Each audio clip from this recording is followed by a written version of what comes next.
C'est un lieu commun de dire que l'art ne s'identifie pas au concept de beau, mais que pour le réaliser, il a besoin du lait comme négation de celui-là. Mais le lait n'en est pas pour autant supprimé comme règle des interdits. Il n'interdit plus les infractions aux règles générales, il interdit cependant celles qui s'opposent à l'exactitude immanente. Son universalité ne traduit plus que la primauté du particulier. Ce qui n'est pas spécifique ne doit plus exister. L'interdiction du lait est devenue celle de ce qui n'est pas constitué hic et nunc, n'est pas complètement organisé. C'est devenu l'interdiction du brut. La dissonance est le terme technique qui désigne le fait que l'art accepte ce que l'esthétique, tout comme la naïveté, appelle lait. Quoi qu'il en soit, le lait doit constituer ou pouvoir constituer un moment de l'art.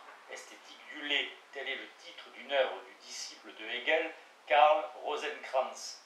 L'art ancien, puis ensuite l'art traditionnel, abonde depuis les faunes et surtout des silènes de l'hellénisme en représentation dont le sujet fut considéré comme laid. L'importance de cet élément s'accrut dans l'art moderne au point qu'une nouvelle qualité en surgit. Selon l'esthétique traditionnelle, cet élément est en opposition avec la règle formelle régissant l'œuvre. Il est intégré par elle, la confirme par là même avec la force de la liberté subjective dans l'œuvre d'art à l'écart des sujets. Ceux-ci seraient cependant beaux au plus haut sens, par leur fonction dans la composition du tableau par exemple, ou dans le moment de l'élaboration de l'équilibre dynamique. Car selon un lieu commun hegelien, la beauté ne tient pas à l'équilibre comme simple résultat, mais en même temps et toujours à la tension que produit le résultat. L'harmonie, qui en tant que résultat nie la tension qui la garantit, devient élément perturbateur, fausseté et même si l'on veut dissonance. Dans l'art moderne, l'aspect harmonieux du lait s'érige en protestation. Il en ressort quelque chose de qualitativement nouveau. L'horreur anatomique chez Rimbaud et Penn, ce qui physiquement répugne et repousse chez Beckett, les traits scatologiques de nombreux drames contemporains n'ont plus rien de commun avec la trivialité paysanne des peintres hollandais, des peintures hollandaises du XVIIe siècle, Penn, B-E-2-N. Le plaisir anal et la fierté de l'art, ayant peine à s'incorporer l'un à l'autre, démissionnent. Dans le lait, la loi formelle impuissante capitule. Le lait est à ce point totalement dynamique et son contraire, le beau, est tout autant nécessaire. L'un et l'autre ne se laissent pas emprisonner dans une définition telle que toute esthétique, dont les normes, même indirectement, s'orientent suivant ces catégories, se l'imaginent. Le jugement selon lequel n'importe quoi, un paysage dévasté par une zone industrielle, un visage déformé par la peinture, serait tout simplement laid, peut spontanément répondre à de tels phénomènes, mais il se passe de cette évidence avec laquelle il s'exprime. L'impression de la laideur, de la technique et du paysage industriel n'est pas suffisamment justifiée formellement de façon satisfaisante, mais elle pourrait du reste subsister dans les formes finales totalement constituées et esthétiquement pures, au sens d'Adolf Loos, L2OS. Cette impression renvoie au principe de violence, de destruction. Les fins établies ne sont pas réconciliées avec ce que la nature, même si elle le fait d'une manière extrêmement médiatisée, veut exprimer d'elle-même.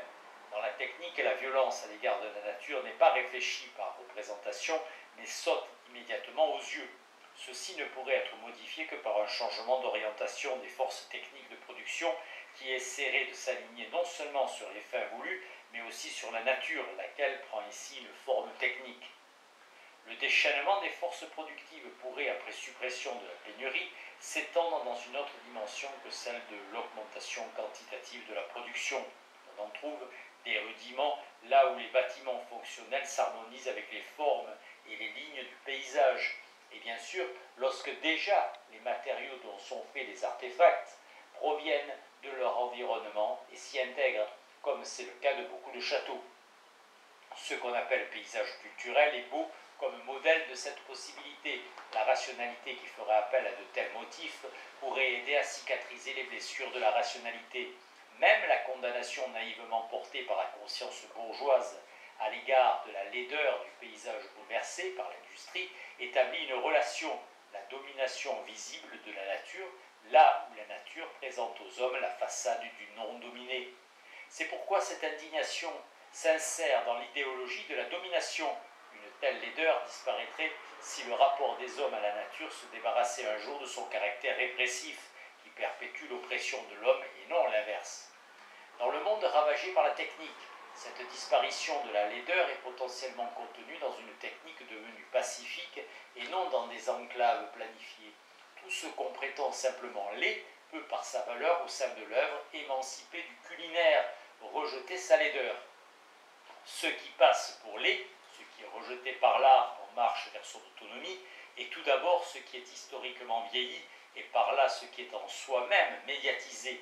La notion de laid aurait pu à tout moment apparaître dans le détachement de l'art de sa phase archaïque. Elle marque le retour permanent de ce détachement impliqué dans la dialectique des Lumières à laquelle l'art participe.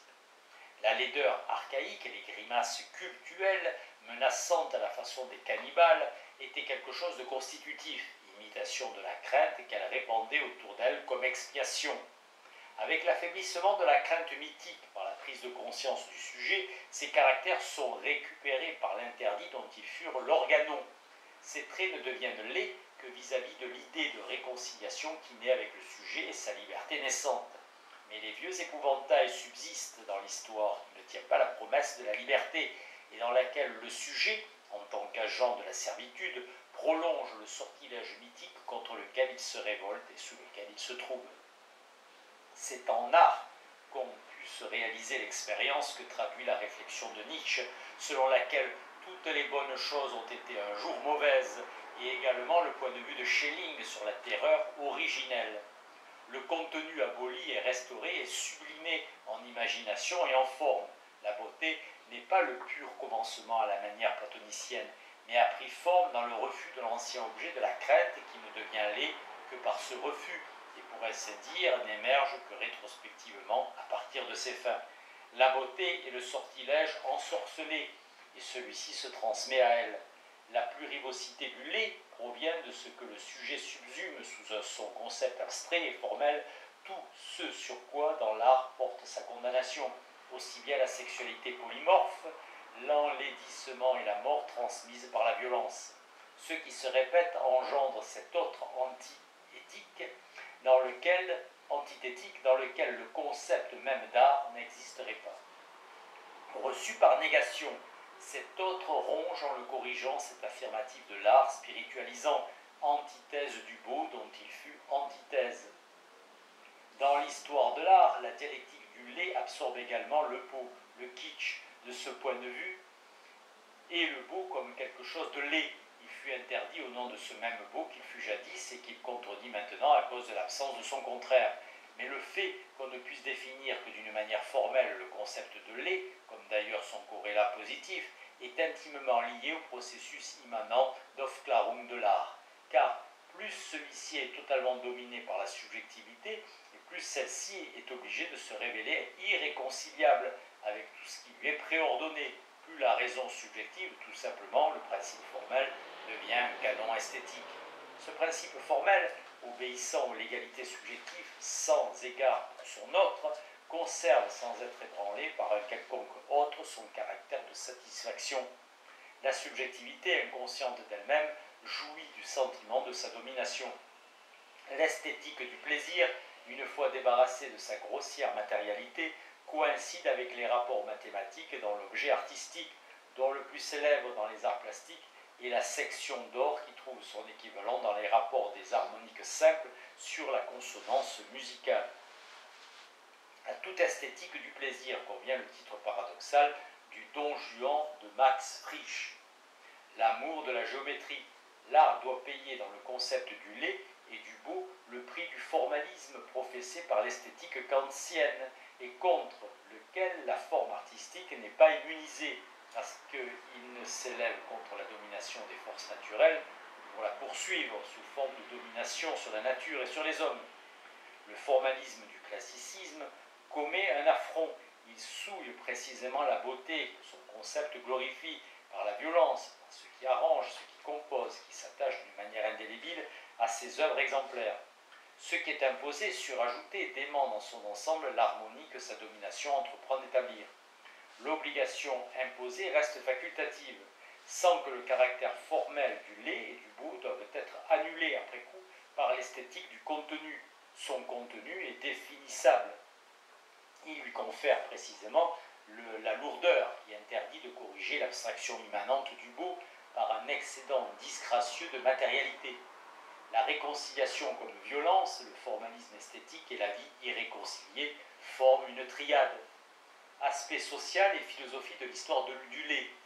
Le contenu latent de la dimension formelle laid-beau possède son côté social.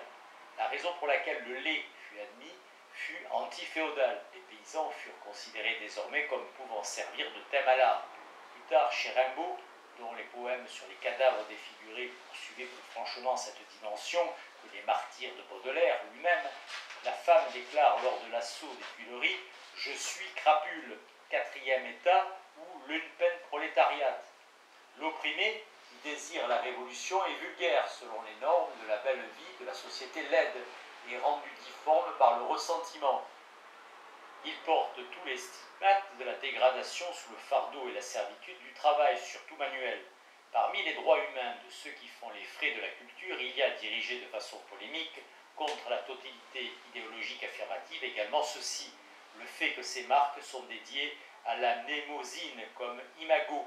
L'art doit faire son affaire de ce qui est mis à l'index en tant que laid, non plus pour l'intégrer, l'atténuer ou le réconcilier avec son existence par l'humour, qui est plus repoussant que toute chose repoussante, mais pour dénoncer dans le laid le monde qui le crée et le reproduit à son image, bien que même là subsiste encore la possibilité de l'affirmatif en tant que connivence avec la dégradation à laquelle se transforme si facilement la sympathie pour les réprouvés. Le motif critique et matérialiste est imprimé dans le penchant de l'art nouveau pour le physiquement répugnant et le dégoût auquel les partisans du statu quo ne trouvent rien de plus à objecter sinon le fait que la réalité est déjà suffisamment laide et que pour cette raison l'art doit se consacrer à la seule beauté. En fait, l'art, par l'autonomie de ses formes, dénonce la domination, y compris celle qui est sublimée sous forme de ce principe spirituel. Il se fait également le témoin de ce qui est refoulé et renié par cette domination. Ce motif subsiste, même comme apparence dans la forme, ce qu'il était au-delà de la forme. Ce qui est socialement laid libère des valeurs puissamment esthétiques. Par exemple, la tristesse inimaginable de la première partie de l'Ascension d'Anel, H-A-2-N-E-L-E. Le procédé est comparable à l'introduction de grandeurs négatives. Elles conservent leur négativité dans le continuum de l'œuvre. Le statu quo n'en vient à bout qu'en absorbant des statistiques d'enfants, de travailleurs mourants, de faim, représentation extrême comme preuve de ce bon cœur qui battrait encore chez le plus méchant et lui permettrait de dire qu'il n'est pas le plus méchant. L'art travaille à détruire un tel accord en abandonnant par le langage des formes le reste d'affirmation qui est conservé dans le réalisme socialiste. C'est le moment social dans le radicalisme formel, l'introduction de la moralité dans la sphère esthétique, comme Kant s'y est forcé en dehors de l'œuvre d'art, dans le sublime, est taxé de décadence par les apologistes de la culture. L'art a tant peiné à fixer des limites à son développement, il les a en tant que divertissement tellement peu observés que ce qui rappelle la fragilité de ces limites et tout ce qui est hybride provoque de vives réactions de défense. La condamnation esthétique du laid s'appuie sur la tendance, confirmée par la psychologie sociale, à assimiler avec raison le laid à l'expression de la souffrance et d'une manière projective à la mépriser. De même qu'il en fait la preuve sur l'ensemble de l'idéologie bourgeoise. L'Empire hitlérien a également fait la preuve dans ce cas. Plus on torturait dans les caves, plus on tenait à tout prix à ce que la façade soit sauve. Les théories des invariants tendent au reproche de décadence. Son antithèse doit être précisément la nature garantie par ce que l'idéologie appelle décadence. L'art n'a pas à se défendre contre le reproche de dégénérescence. Lorsqu'il rencontre ce reproche, il se refuse à cautionner le cours exécré des choses comme loi des reins de la nature. Mais du fait que l'art a le pouvoir de receler de receler ce qui lui est contraire sans perdre quoi que ce soit de son désir, et même de le transformer en force, le mouvement de lait est apparenté à sa spiritualisation, comme le remarqua lucidement Georges dans la préface à la version allemande des Fleurs du Mal. Le titre de spleen et idéal fait bien allusion à cela, si l'on peut derrière les vocables voir d'une manière autre l'obsession pour cette chose rebelle, à sa mise en forme, obsession pour quelque chose de non artistique comme agent de l'art, qui élargit le concept d'art bien au-delà de la notion d'idéal. Voilà à quoi sert le lait dans l'art. Mais la laideur et la cruauté dans l'art ne sont pas seulement un représenté. Le gestus même de l'art a, comme le savait Nietzsche, quelque chose de cruel. Dans les formes, la cruauté devient imagination, extirper quelque chose du vivant, du corps, du langage, des sons, de l'expérience visible. Plus la forme est pure, plus l'autonomie des œuvres est grande, plus elles sont cruelles. Des appels à une attitude plus humaine et des œuvres d'art à l'adaptation aux hommes en tant que public virtuel et édulcorent à tout coup la qualité, affaiblissent la loi formelle. Ce que l'art élabore, au sens le plus large du terme, il l'opprime, rite de la domination de la nature qui survit dans le jeu. C'est le péché originel de l'art. C'est aussi son opposition permanente contre la morale qui châtie cruellement la cruauté, mais réussissent des œuvres qui élargissent un peu de leur salut, de l'amorphe, auquel elles font irrémédiablement violence, à la forme qui est extérieurement provoque cette amorphe. Cela seul constitue ce qui est réconcilié dans la forme. Cependant, la violence faite au sujet est copiée sur celle qui s'en dégage et qui subsiste dans leur résistance contre la forme. La domination subjective de la mise en forme ne concerne pas des sujets indifférents, mais est tirée d'eux. La cruauté de la mise en forme et la mimésis du mythe qu'elle utilise. Le génie grec a inconsciemment exprimé ceci sous forme d'allégorie. Un relief dorique ancien du musée archéologique de Palerme, de Sélinonte, représente Pégase jaillissant du sang de Méduse.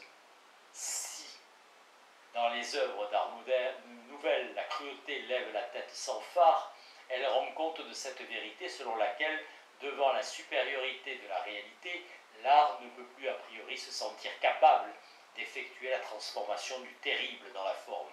Le cruel est un élément de sa réflexion critique sur soi-même. Il désespère de la prétention à la puissance qu'il réalise comme réconcilié. Les œuvres d'art projettent le cruel dans sa nudité dès que leur sortilège s'effondre.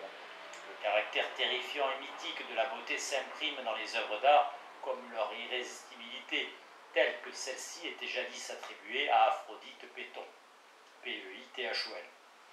De même que la violence du mythe était passée du degré olympique de celui-ci, de l'amorphe à l'unité qui se soumet le multiple et les multiples et garde son aspect destructeur. Ainsi, les grandes œuvres d'art ont gardé l'aspect destructeur dans l'autorité de leur réussite comme pouvoir anéantissant. Leur rayonnement signifie ténèbres. Le beau gouverne de part en part la négativité dans laquelle elles semblent maîtriser. Comme s'ils craignaient pour la vie qui leur est retirée par leur immortalisation, les objets apparemment les plus neutres que l'art s'efforçait d'immortaliser, comme beau, y irradient quelque chose de dur, d'inassimilable, de laid provenant entièrement des matériaux.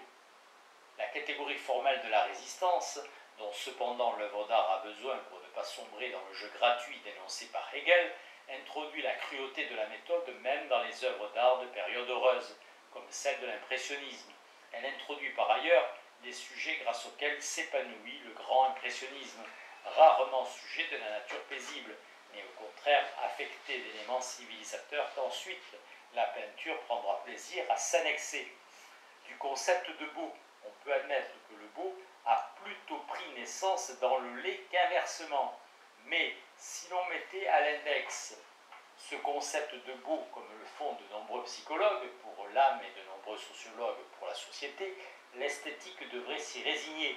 La définition de l'esthétique comme théorie du beau est peu fructueuse, car le caractère formel du concept de beauté dérive du contenu global de la sphère de l'esthétique.